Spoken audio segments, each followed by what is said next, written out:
भूर्भुवः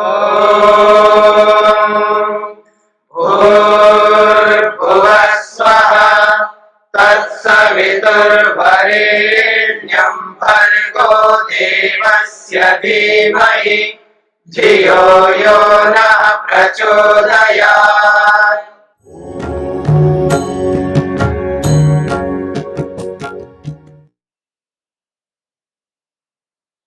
वृत्ति सारूप्यमितरत्र। योग के इस सूत्र में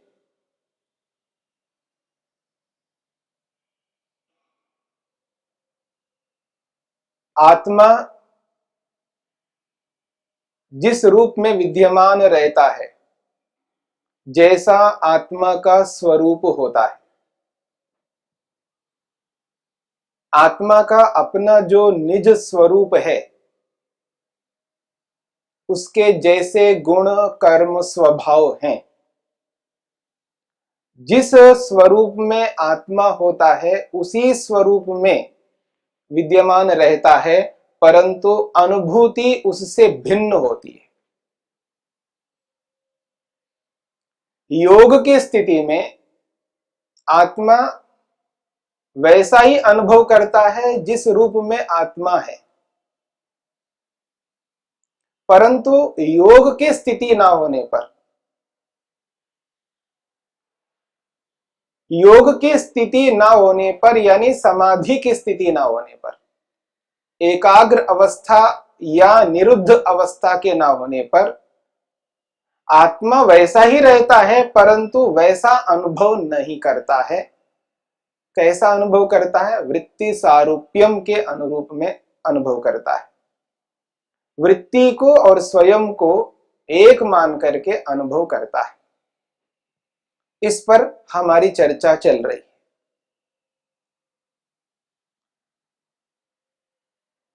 मन के बारे में कहा है अयस्कांत मणि कल्पम।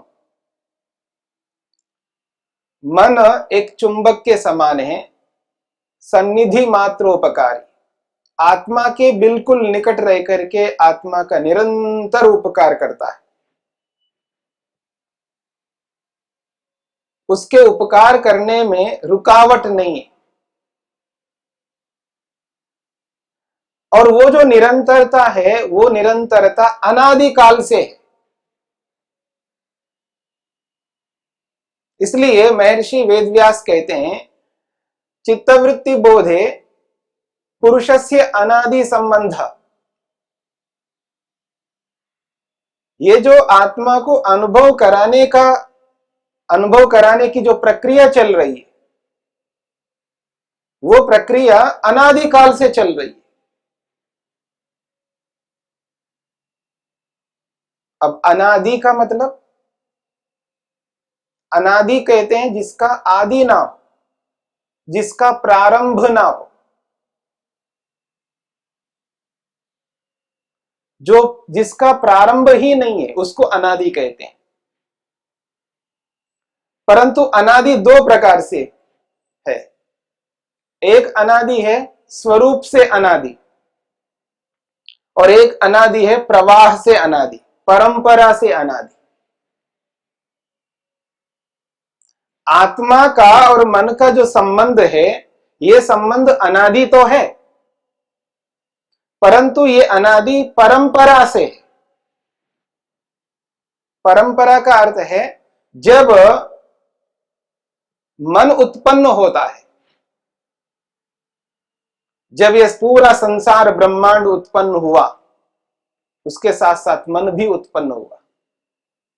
उत्पन्न मन का आत्मा के साथ संयोग होता है। जहां किसी वस्तु के साथ संयोग होता है, वो संयोग परंपरा से होता है। परंपरा का अर्थ है संयोग से पहले वियोग था। आत्मा के साथ मन का संबंध जब नहीं है तब वियोग होगा, यानी जब संसार नहीं है। एक समय ऐसा आएगा जब संसार नहीं रहेगा। क्योंकि जो भी वस्तु आज हमें दिखाई दे रही है उसमें ह्रास हो रहा है, उसमें कमी आ रही है। और इस बात को सभी पढ़े लिखे लोग समझते हैं, जानते हैं। यह बात स्पष्ट है, जो वस्तु हमें दिखाई दे रही है, सांसारिक पदार्थ जिस किसी को भी हम देख रहे हैं, उसमें कमी आ रही है, ह्रास हो रहा है उसमें। और उसका सीधा स्पष्ट उदाहरण है हमारे कपड़े, जिन कपड़ों को हम पहनते हैं। इस बात को हम अच्छी तरह जानते हैं, ये पुराने होते हैं और एक दिन आएगा ये नष्ट भी हो जाते हैं। नष्ट होते हुए हम देखते भी हैं। ऐसे ही मकान हैं, ये भी पुराने होते हैं। ऐसे जिस किसी भी वस्तु को हम देखेंगे उसमें कमी आ रही है, उसमें ह्रास हो रहा है। ये जो विनाश की प्रक्रिया है वो निरंतर चल रही है। इसका अर्थ है एक दिन आएगा ये नहीं रहेंगे, यानी पूरा का पूरा ब्रह्मांड ही नहीं रहेगा, यानी हमसे अलग हो जाएगा, वियुक्त हो जाएगा, वियोग को प्राप्त होगा। तो जब संयोग हुआ, संयोग से पहले वियोग था और वियोग के बाद फिर वापस संयोग हो जाएगा। तो ये जो संयोग वियोग है निरंतर चलते रहेंगे, परंपरा से चलते रहेंगे, बारी बारी से चलते रहेंगे। और जहां ये संयोग वियोग चलते रहेंगे, और ये संयोग वियोग भी रुकने वाले नहीं, अर्थात संयोग हुआ तो ये संयोग सदा संयोग के रूप में नहीं रह सकता, कभी ना कभी वियोग को प्राप्त होगा, कभी ना कभी अलग होगा। और जहां कोई वस्तु हमसे अलग हो गई है तो वो सदा अलग ही रहेगी ऐसा नहीं है, कभी ना कभी दोबारा वो हमारे साथ जुड़ेगी। आज नहीं तो कल, कल नहीं तो 10 साल के बाद, 100 साल के बाद, इस जीवन के बाद किसी न किसी जीवन में वापस जुड़ जाएगी। तो जो वस्तु कभी जुड़ेगी कभी हट जाएगी, ये निरंतर चलती रहेगी। ये जो प्रक्रिया है परंपरा से चलने वाली, ये भी अनादि है। तो अनादि दो प्रकार से, एक प्रवाह से है और एक स्वरूप से। स्वरूप से का अर्थ है वो जैसा वैसा रहेगा, उसमें कोई संयोग नहीं होता, यानी संयुक्त हुआ नहीं है वो जिससे वो वियोग को प्राप्त हो। आत्मा जैसा है वैसा ही है, आत्मा में कोई संयोग नहीं है।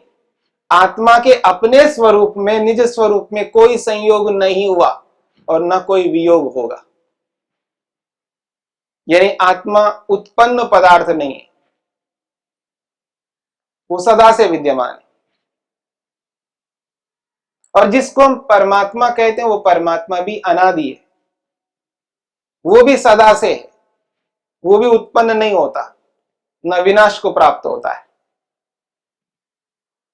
न कुछ पदार्थ मिलकर के वो बना हुआ पदार्थ हो परमेश्वर, और ना उनमें से पदार्थ अलग हो गए तो अब ईश्वर का रूप वो बिखर गया, अलग हो गया, अब ईश्वर नहीं रहा, ऐसा भी नहीं। तो ईश्वर भी अनादि है, आत्मा भी अनादि है। और जो जगत, जिस संसार को हम देख रहे हैं, और ये जो संसार जिससे उत्पन्न हुआ, जिस मूल कारण से ये संसार बना, वो जो मूल कारण है वो भी अनादि है, वो भी सदा से है, उसको भी किसी ने उत्पन्न नहीं किया। तो ईश्वर को लीजिए, स्वयं आत्मा को लीजिए, और इस पूरे जगत का, संसार का जो मूल कारण है उसको लीजिए, ये तीनों पदार्थ अनादि है और स्वरूप से अनादि। परंतु आत्मा का मन के साथ जो संयोग हुआ ये स्वरूप से नहीं है, ये प्रवाह से है, ये परंपरा से है। क्योंकि जब मन उत्पन्न होकर के तैयार होगा तब आत्मा के साथ जुड़ेगा, और तब तक संयोग रहेगा उसका जब तक वो उसका पूरा विनाश ना हो। ह्रास हो करके, कमी आ करके वो प्रयोग करने योग्य नहीं रहा, तब वो वियुक्त हो जाएगा, अलग हो जाएगा। तो ये जो प्रवाह से आत्मा के साथ संयोग है मन का, ये निरंतर चलती रहेगी। पर ये प्रक्रिया आज आत्मा के साथ मन का संयोग है, और जब तक रहेगा तब तक चलता रहेगा। और जब तक ये सृष्टि बनी रहेगी, जब तक संसार रहेगा, तब तक आत्मा के साथ मन का संयोग निरंतर बना रहेगा। जब ये सृष्टि नहीं रहेगी तो मन का भी संयोग नहीं रहेगा। उसके बाद वापस जब दोबारा सृष्टि बन जाएगी, जगत बन जाएगा, फिर वापस मन उत्पन्न हो जाएगा, फिर आत्मा के साथ जुड़ जाएगा। तो जुड़ना और अलग होना, जुड़ना अलग होना, ये निरंतर चलता रहेगा। और ये जो प्रक्रिया है कभी रुकने वाली नहीं है, निरंतर ये चलती रहेगी। इस रूप में ये अनादि है। और इसी कारण से हमारे मन में जो संस्कार हैं, हमारे मन में जो ज्ञान है, वो ज्ञान, वो संस्कार हमको वर्तमान में प्रेरित करते रहते हैं कर्मों को, नए से नए कर्मों को करने के लिए। और जितने नए कर्म हम करते जाएंगे, उन नए कर्मों को करते समय फिर संस्कार उत्पन्न होते जाएंगे। फिर उस कर्म को करते समय जो जैसा ज्ञान है, वो ज्ञान और पुष्ट करता जाएगा, और ज्ञान बढ़ता जाएगा मन के अंदर, और उस ज्ञान में और उत्कृष्टता आएगी। तो ये ज्ञान और ये कर्म निरंतर चलते रहेंगे, ये प्रवाह से चलते ही रहेंगे। उस ज्ञान को अगर व्यक्ति बदल देता है, उन संस्कारों को परिवर्तित करता है, संस्कार तो पढ़ने ही है मन के अंदर, संस्कारों को नहीं रोक सकते, संस्कार तो पढ़ने ही पढ़ने हैं। और मन में ज्ञान तो रहना ही रहना है, क्योंकि कर्म कर रहे हैं तो ज्ञान उत्पन्न होगा, और उत्पन्न ज्ञान बढ़ता भी जाएगा। जैसा जैसा कर्म होगा वैसा वैसा ज्ञान उत्पन्न होता जाएगा हमारे मन में। तो ज्ञान भी उत्पन्न होता जाएगा, संस्कार भी बनते जाएंगे, ये रुक नहीं सकते। और ये भी प्रवाह से चलते रहेंगे निरंतर। जो व्यक्ति इन संस्कारों को बदल देता है, जो व्यक्ति अपने ज्ञान को बदल देता है, वो व्यक्ति दुखों से छूट सकता है, दुखों से अलग हो सकता है। ज्ञान दो प्रकार से मन में एकत्रित होता रहता है। एक राग के रूप में ज्ञान उत्पन्न होता रहता है, द्वेष के रूप में ज्ञान उत्पन्न होता रहता है, मोह के रूप में ज्ञान उत्पन्न होता रहता है। अलग अलग प्रकार का ज्ञान मन में बनता जाता है। इस ज्ञान को बदलना है, ज्ञान को तो उत्पन्न करना है, ज्ञान को मन में स्थापित भी करना है, परंतु बदल करके स्थापित करना है मन में। जो रागात्मक ज्ञान उत्पन्न हो रहा है, उस रागात्मक ज्ञान को बदलना है हमें। उसको बदल करके उसको राग रहित ज्ञान बनाना है, मोह रहित ज्ञान बनाना है, द्वेष रहित ज्ञान बनाना है। ज्ञान तो ज्ञान है, पर उस ज्ञान में बदलाव लाना है, और उस बदलाव से ही हमारे दुख हट सकते हैं। नहीं तो दुख निश्चित रूप से साथ जुड़े रहेंगे। जब तक ज्ञान को शुद्ध नहीं करेंगे, ज्ञान को परिवर्तित नहीं करेंगे, दुख आते रहेंगे, आते ही रहेंगे, आते ही रहेंगे, उनको रोक नहीं सकते। और जो कर्म हम करते जा रहे हैं, उन कर्मों को करते हुए संस्कार तो पड़ना ही है, उन कर्मों का छाप मन के ऊपर पड़ना है। पर वो जो छाप मन के ऊपर पड़ेगा संस्कार के रूप में, वो संस्कार को वैसा बनाना है जिससे कि दुख हमको ना मिले। वो संस्कार भी हमको बदलने होंगे। यानी रागात्मक ज्ञान उत्पन्न हो रहा है तो रागात्मक संस्कार उत्पन्न होंगे, द्वेषात्मक ज्ञान हो रहा है तो द्वेषात्मक ही संस्कार उत्पन्न होंगे।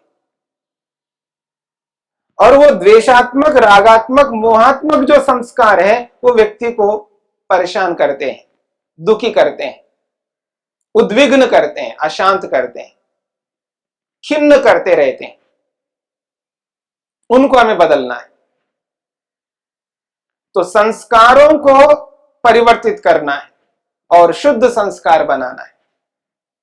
यानी ऐसा संस्कार बनाना है जिस संस्कार से केवल सुख मिल सके। और ये जो भोग हम भोगते जा रहे हैं संसार में, मन का एक बहुत बड़ा काम है, मन का एक बहुत बड़ा प्रयोजन है, वो हमारे को भोग कराता रहता है। वो योगी हो या भोगी हो, यानी योगाभ्यास करने वाला व्यक्ति हो, जो योगाभ्यास नहीं करता हो वो व्यक्ति हो, दोनों स्थितियों में हमको भोग भोगने ही है।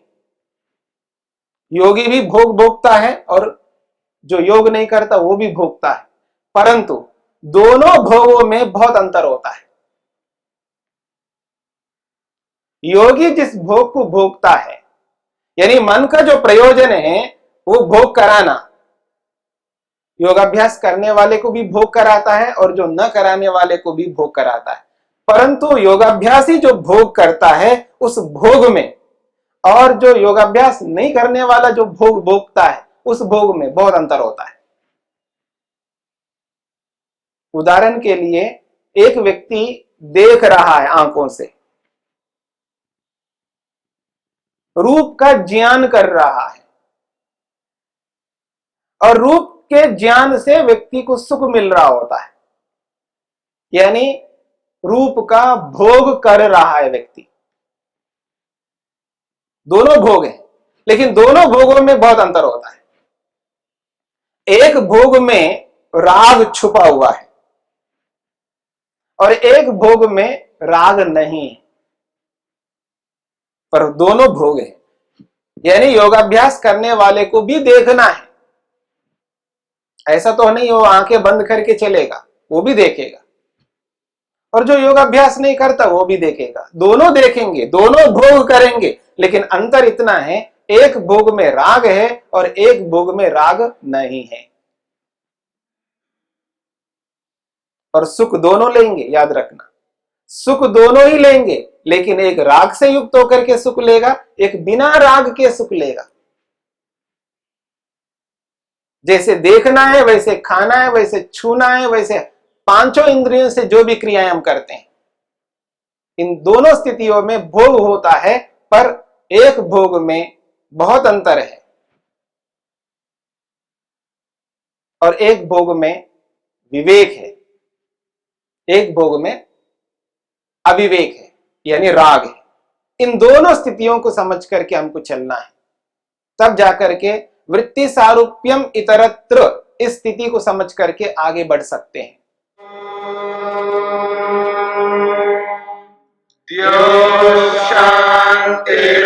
शांतिरंतरिक्षं शांति पृथिवी शांतिरापः शांतिरोषधयः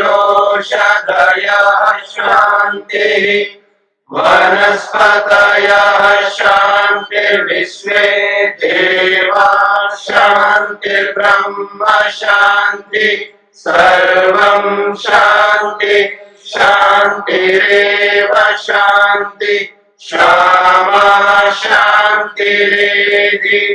ओम शांति शांति शांति।